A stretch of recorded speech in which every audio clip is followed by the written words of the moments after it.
જામ ખંભાળિયામાં પાલિકાનું tractor ફસાયું છે। કાદવ કીચડવાળા માર્ગ પર ટ્રેક્ટર ફસાયું છે।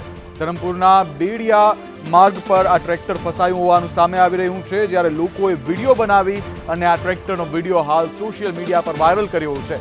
કાદવ કીચડથી લોકોને માર્ગ પસાર કરવામાં ભારે મુશ્કેલી ભોગવવી પડી રહી છે, ત્યારે તંત્ર પર પણ અનેક સવાલો ઉઠી રહ્યા છે। ત્યારે કાદવ કીચડવાળા માર્ગ પર જામ ખંભાળિયાના ધરમપુરમાં એક ટ્રેક્ટર ફસાઈ ગયું છે, જેના દ્રશ્યો સોશિયલ મીડિયામાં લોકો દ્વારા વાયરલ કરવામાં આવ્યા।